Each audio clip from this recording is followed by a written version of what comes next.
All right, good morning, everybody. It's another Wednesday, so that means another Water Cooler Wednesday for you. It's April 16th, and welcome. New background. I don't know if you noticed that. So, fashioned myself a new background here. Um, let's see. Oh, a lot going on this week. Of course, above and beyond everybody paying their taxes and getting all that sort of stuff done. We've got five closings scheduled for this week, so I've had a bit of a busy week, and also found some interesting things and looking at deals that I want to share with you as well. Just so you understand how to read through those things. But joined as always by Dwayne Gibbs. Dwayne, how you doing? Good morning. Good. You've been busy too, right? Staying busy, staying busy. Yeah. Trying to create some new stuff for us and stay on top of that and just answering a bunch of questions and have several appointments today and staying busy. Yeah, a lot of people responded to your survey so far. I saw, and that's great. Yeah, we're gonna button up today on the website. So once they go to it, it's almost there. Should be ready by this afternoon. So once they go to kevinshortell.com, they'll be able to register. And then once they register, they will have access to a questionnaire, which then leads to your awesome 4 video series that you put together about putting deals together as a free gift. So exciting, good stuff. I went through it again yesterday, and it seems like it's on point. A lot of good case studies, recent case studies. So Yeah. um, nothing from the past. So in case anybody is wondering, hey, are these real deals? Real deals, real time frame stuff you're doing right now. So good stuff. Yeah. Great feedback that I'm getting on these questionnaires. Really good response and not just 2 letter words. Hey, all good. Done that. Been there. It's pretty in-depth answers to the question. So appreciate that. Yeah, cool. Awesome. Well, let's see. What I've got for you today is working with wraps. This has been a popular business model now for quite some time. I know there's been some new twist on it and new people claiming it's a newest thing that's they've created in real estate, but buying wraps has been around for a long time. Wraparound mortgages, those sorts of things. It's a creative financing technique that you use to acquire real estate. That's really all it is. So it's something that has been around a long time. It's been taught in many different ways. And how that ties in with buying and selling a note is very technical because we only want to buy notes when it's a wraparound mortgage. And I'll explain what that is if you don't know. When it's a wraparound mortgage, the only time I'll buy those is when there's enough money in the proceeds of the sale of that note to pay off the underlying loan. Okay, what the heck is he talking about? Well, when you have a wraparound, well, let's imagine a case study like this. Let's say that a seller has a house, Sally Seller has a house, and it's worth $200,000, and she owes $150,000 on it. Okay, and she's in distress financially, that sort of thing. So she's desperate to sell her house. An investor comes along and says, "Look, here's what I'll do. I'll take over your loan and promise to pay it." Okay, so there's two parts to this. So they're buying the property, what we call subject to the existing mortgage. So there's just an agreement where Bob, the buyer, is coming in and says, "I'll take over your loan for the $150,000." All right, now maybe the house needed some work, and Bob fixes it up, and now it's worth $250,000, let's say. And then Bob turns around and sells the house to another party, Jim. So Bob is going to sell the property to Jim and he's going to finance it for him. So he gets a down payment, let's say $50,000, which is huge, but we're just getting the concept here. And then he creates a wraparound mortgage for 200,000. That would equal the $250,000 price. Well, remember, there's still money owed on this loan in the form of $150,000. Okay, so it can get very cloudy on how this looks like. So I'm going to break this down for you and show you how, in simple terms, we can operate on these things. And I'm going to use a real case study, somebody who has a note for sale. We just looked at it yesterday when I was on a one-on-one session with a student of mine. And I blocked out a lot of the information because, again, I don't do these to put somebody in a bad spot or embarrass somebody or to, just kind of like, look what this person's doing. I'm not doing that at all. I'm simply pointing out a lesson in here so that you all understand this. So what we're looking at, for those who are just listening and not able to view this, we're looking at a performing first note as it's advertised, and they say the property is worth $200,000. And they sold the property. They created a $163,000 note. They did that at 8% interest. Whoops. They did that at 8% interest, and they amortized it over 240 months. Okay. Payments on this are $1,380 per month. Everything's fine there. So if you ran through your normal numbers and started crunching yield and those sorts of things, this deal would probably be something that you would look at and say, okay, this could make some sense. In other words, if you're looking at a the yield factor, which a lot of people go right to, so let me hit that one. Here's what novice investors do. They go, okay, they're asking 160,000. So if I paid $160,000 for this, and I'm going to be getting $1,380.13 per month for 240 months, my yield on that's going to be 8.4%. Okay, so not too attractive there. So maybe you're thinking, well, maybe I can negotiate it down 150,000, something like that, and get my yield to bump up. So you would run through your numbers on this and see if it's something that you're interested in. And if you are interested in this because it is in a nice area and that sort of thing, the next thing you have to do is really look at the note. You have to look at the actual paperwork that's in this, because a lot of times on the surface, and I don't in any means think that this seller is trying to hide the following information, but the way this format is set up, sometimes you just can't put everything into the grid that you have to complete here. So that's all the information that they put in. And it's enough of a deal where you might say, if I can negotiate that price down, I may be interested in this one. If you went in there and looked into the transaction, what you will see next on the actual note is this. Within the context of the note that they created, it clearly identifies that there's a wrap in there. Again, so this party wasn't hiding this. You have to find it in the documentation.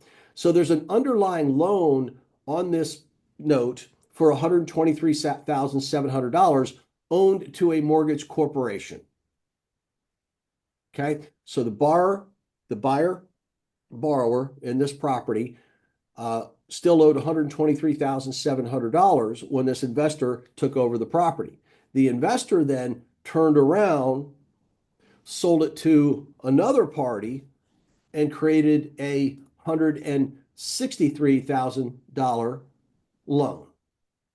Okay, so it looks like this number there. Okay, this is the easiest graphic I can show you. You've got a property here that's worth $200,000, and that's to be determined, right? We're using their number. There's an underlying loan of $123,700 owed to a mortgage corporation. That has to continue to get paid. And then they sold this property on a wraparound. They created another note that wraps around this underlying loan. So in theory, what happens is the payments on the wrap, the $1,300 coming in on the wraparound note, out of that, a portion of that money goes to pay the underlying loan. And that's how it works. Okay. And that's all well and good. But they've got to be able to sell this note, or the only way I would buy this note, however you want to look at that, is I would have to be able to have this number, the 160 that they're offering, make sense. And out of the proceeds, so if let's say in theory, just to keep it simple, if I brought 160,000 to the closing table, of that 160, they would have to pay 123.7 to the underlying loan. that would put me in first position. The difference between the 160 and the 123.7 would go to the note seller. Okay. That's about the simplest terms that I could lay it out for you on this. But what's that, Dwayne? I know it's a So it's little pretty simple. convoluted on a wrap. Yeah, it's pretty simple. Yeah. Yeah, it could be I mean, that's a bit, you did a good job explaining it like that. It's pretty dang simple. yeah. So that's what we're looking at. If you didn't go into the details, and it's always in the details, if you didn't look at this note, you would have thought this was just a regular loan and no underlying first. You have to know those things. That's why you have to go through that paperwork and see exactly what you are buying. Now, I could really pick this note apart because of this. One of the things that I teach my students is we've got to look at risk first. And if they tell me that a property's worth $200,000, my line in the sand is always 70%. So the most I'll pay for a note backed by a $200,000 property is 70%. So with simple math, that's 140 grand. So I am $20,000 apart from the get-go of what they're asking. Because my point is this, if you invest $160,000 and it's backed by a property worth $200,000, you're in it for 80% of the value. Can't do that. 80% of the value. What if property values go down? What if they do damage to the house? What if you have to foreclose and put more money into it? You're over leveraged on this thing, and that's if it's worth 200,000. The problem with some of these deals is when they offer seller financing like this and they have an underlying loan, guess what? They inflate the price. Yeah. Now, I have looked up the property and I have looked at other prices. I looked at Realtor.com, I looked at Redfin. Those are the only two I had a chance to look at, but both of those came in where this house is worth maybe 170. Oh. Okay. So if you're paying 160 and it's worth really, your investment is backed by something worth 170, you're in that thing for 94%. You might as well pay retail for the house. I mean, you just can't do that.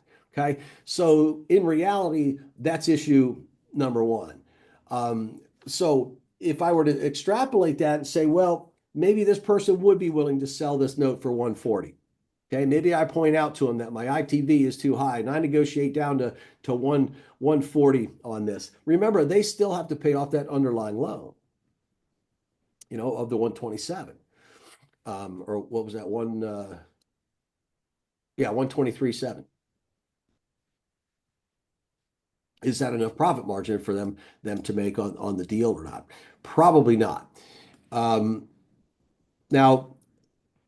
there are some ways that we could have looked at this deal and said, well, how can we make this win?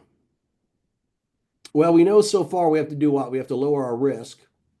We have to bump up our return. So a very logical conclusion would be this. I'm going to put the original note in here again. We got a $163,000 loan at 8% interest, 240 months, and our payments should equal 1,380 and 40 and change. Okay, great. So we've got our monthly payment here. They're asking 160. They say there's 233 payments remaining, so that brings the balance down to 161. And that's where the loan is in its current state. Okay. So with this, the one thing I could do to lower my risk is say, well, I'll come in and buy a partial, because that would lower my risk and probably increase my return. But if I did a partial and there's a wrap on there, what position am I in? You're in no position. You can't even do a partial on this because you've got that underlying loan. So if you did a partial, you're coming in, you still have this big loan in front of you. If things were to crumble down, you got the big loan in front of you, you're unprotected. You're first in line of the second people in line to get paid. It's not going to work. So lowering your risk in this type of deal is not going to work either. The other thing that convoluted this deal, by the way, not to make it more complicated, but I will, is they put a balloon in here. Oh. So where did I find that? I found that on like page 3 and 4 of the loan.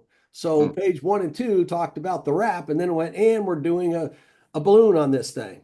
mm, So now we've got a balloon. It's amortized for 240 months, but the balloon is going to be in the end of the 48th month. Okay. So according to their numbers, there's 233 payments that were made. So they've made 7 payments. So of the 48 months, we got 41 months left before the balloon. mm. That just completely this more simple model that I had here is now more complex, because what if they don't come up with the balloon? You own the note now. You bought it with the balloon. They don't come up with the money. You got the underlying first on the bank there. This just gets so muddied. If something goes wrong, if you stop under paying that underlying loan, or the bank calls the loan due, you are in just a heap of trouble here. So whoever created this loan didn't create a good sellable loan, They were just uneducated. or they painted themselves into a corner with this They're deal trying to just get that they're out. just trying to figure out a way, how can Yeah. they get out? Yeah. But whoever, if somebody were to buy this note in this condition, especially at their Deep price, discount. you are setting yourself in every way to lose. You're in it for too much money. You are facing a real possibility that the balloon won't be paid. You're not getting a good yield on this thing. You're getting a subpar, 9% on this thing, and you do face extremely small but real possibility that this loan will be called due by the bank, and it will be called due if you don't make a payment to it. So you've got to make sure everything is set up. You're making 9%. You're facing balloon. You can't do it. You can't do it. So if you didn't understand wrap and the balloon and I confused it there, well, guess what? The main point is this is not a good purchasable loan. When you're creating loans, everybody, you need to think in mind, you got to keep in mind, if I'm going to resell this, what's a note investor looking at? Okay, so when my new student first saw this one, he was attracted. Hey, it's a nice looking house. It's in a nice area. I think that area is going to go up in value. We'd have to work on the price a little bit because the yield's not there. But once I started pointing out all these things, he's like, "Oh, yeah, it's impossible. You can't do that on these." Kevin, why don't you let everybody know what you look at initially on ITV, LTV right from the get-go so they know what your parameters are. Yeah, so the first thing I look at, as I said, is risk, right? So the risk means what's my relationship between what I'm investing and what the underlying collateral is worth. Okay, so if I were starting with this one, again, they've got 200,000 on there. My bottom line is I'm not in any more than 70%. So I already know that my price is 70% of the 200,000. That's the most I would pay. And I would only pay that if my yield was good.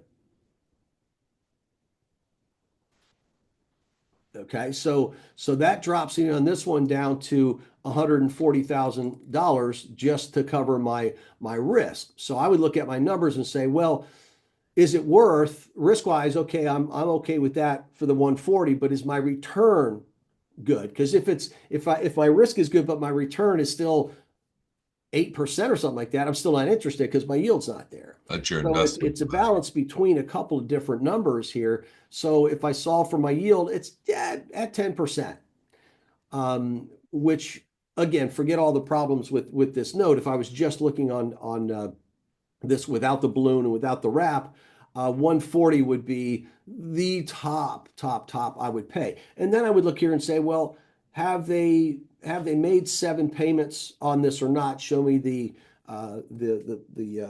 proof of that. I'm on the bottom end of a deal here, and I would verify that later on. So if I did this, I'd probably bump it up to a higher yield, give me maybe 10.5%, negotiate on it. So that's going to drop me to 135. And then, of course, I would look at, which I've talked about in the past, I would get a BPO on this property, And if it comes back that this property is actually worth $170,000, well, we're back to the negotiation table because at $170,000, I don't want my risk again keeping that same measuring stick of 70%. Now I'm in it for 119.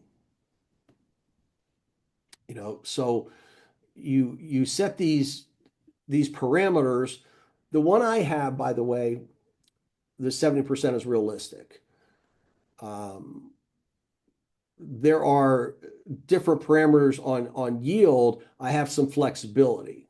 You don't want to have a hard line on yield, especially if it's not realistic, like Dwayne, you and I have seen, where it's, I want 15% or I'm not buying. Like, all right, well, you'll be sitting on the sideline for a while. Right, right. And because you've drawn a line in the sand, that's unrealistic for your expectations of what the market can deliver when you know that most things are trading between 10 and 12. And the other variables, discount and how we look at discounts and things like that as well. But bottom line, again, if you're creating notes, you really should run them by somebody who knows. I help people too who are creating notes. It's another service that I provide. I have a guy now who he's a national lender, and he saw me speak a couple of times. Over 2 years. First year he didn't get it. Second year he came up with that aha moment. He goes, "Oh, I got it now. I understand." And he's like, "Can you help me create these notes so I can turn around and sell them?" And I was like, "Well, of course." And my expectation, which has come through now, is that these notes that he's creating, he's going to give those to me first for my clients to buy because I showed him how to do it the right way. He was taking too small, not enough in a down payment, and he ran into that situation. He goes, "Why are your discounts so deep?" I said, "It's not that our discounts are deep. It's just you haven't set our risk margin low enough. You're only taking 10% down. You're creating a 90% loan." And I'm looking at the value of the property. I got to come in at a lower price. That's why your discount's better. Why don't you take a bigger down payment or create two notes? So we came up with all these various solutions to how he can create notes the proper way and then be able to sell them. He's actually, for example, the other thing he did was I told him, if you had these loans boarded with a servicing company already, instead of self-service them, that would be great because then we don't have to go through and get the affidavit and do all this other stuff. He's doing that. So there's a lot of little things in here that add value or take away value from your note. In this particular case study, there's too many moving parts and just puts you in a disadvantaged position where it's not gonna work. So yes, you do have to have some margins that you can't budge on, but it's not on discount and it's not on yield, it's on risk. Those are the ones that you can set where you're, fall into a certain category. The rest you got to be a little bit flexible on because the industry, is not going to change for you, sort of thing. You've got to adapt to it. So, yeah, we've looked at a lot of different interesting, interesting deals. Some are going to make it, some are not going to make it. I think I already talked about the other loan. I helped the seller because their numbers were wrong on the way they were calculating Yeah. their loan and all that stuff. Mhm. By the way, update on that one. They went back and I'll call it a forensic audit. It's not that, but that's the only thing I could think of. They had somebody go back and look at their numbers and go back and do it the right way. And guess what? The balance on the loan went from what they had as 18,000 went all the way up to $36,000. Wow. Yeah. And they greatly enhanced the value of their note just by doing that. So It's the educated versus the uneducated. yep. I think this was Especially a good lesson. Good lesson. I think good detail. Explain what another set of eyes can do for someone that's looking to get into a deal and feeling like, hey, this is a really good deal. As you know, I mean, the guy brings it to your attention, says, hey, I like it, rightfully so. But when you really peel back the onion and look at it, it was very beneficial for him to have you in his corner. Yeah, my fear on this example is somebody's going to come in here and they're going to buy this note and not know what they're doing, and it's Yeah. going to be a very, very painful and expensive lesson. Um, Pretty darn quick. They're going to find out they Oh, meant. they'll buy themselves some experience. Yeah, but at 160 grand, boy, that's a painful, painful pill to be, because that's not going to work out well That's right. for somebody. And again, it's, you know what it came down to? It's, we buy contracts, everybody. That's what we're doing, you know. And if you don't understand what's in that contract, and you're just going off a bunch of numbers and thinking yield and thinking monthly cash flow, you're gonna get burned at some point in time. You might get lucky a few times, you know, and just go, hey, this is pretty easy, and that's probably the worst thing that can happen to you. But if you were to take, I mean, these were just essentially two paragraphs in a six-page contract, completely changed everything in this outlook on this deal. And I can't tell you how many times I see stuff like that. So make sure you go through the contracts. If you don't understand them yourself, get pay for legal advice. You know, it would have been smarter for somebody in this one to pay $500 an hour for an attorney to review the document, or have someone knowledgeable like myself that can point out, hey, here's what this says. You know, I'm not a lawyer, but I can point you out and say, you can check with one if you want, but read it. You know, the verbiage is not that complicated on this. It's pretty simple. So there you have it. So be careful out there, but they're, you know, on the other side of things, again, we got 5 closings this week, you know, and 3 outside of paper stack, 2 inside of paper stack. And I've got more deals coming. So they are out there, but you know, just you go in with a good set of eyes, I guess, is the overall lesson today. All right. Well, that's all I got, Dwayne. What do you got? Yeah, that's it. Just look for today's going to be released hopefully later on this afternoon. I'd say go to the website tomorrow morning, and you will be able to get access to the questionnaire along with the videos. It's a 4 series that Kevin put together. Good stuff, very good stuff, going over several case studies, and they give you a better insight of what he's teaching, what he does, and what all that looks like. Yeah. And the website's right there, everybody, on your screen there. It's just my name, kevinshortell.com. And remember, it's SHRTLE.com. And go there. And we appreciate your help with the survey. And that's why we offered We've that had great little response so gift. far. Yeah. And that's great. And Yeah. also, if you have any recommendations or anything that you want us to talk about on a Water Cooler Wednesday, shoot that info to us at info@kevinshortell.com. And of course, as always, you could schedule a call with Dwayne. And you know, he's got Calendly links, and you can I'll put it back up on the screen here. Calendly.com, Dwayne Gibbs, NMS, and you can set up a phone call with them, and let's talk about what we can do and help you in this business, help you get started, and a lot of opportunity. Like I said, we're looking at deals every single week and closing deals now every single week as well. So it's good times. Just got to find the right inventory. Yep, absolutely. All right. Okay. Thanks, everybody. We'll look Talk forward to to you talking soon. to you again real soon.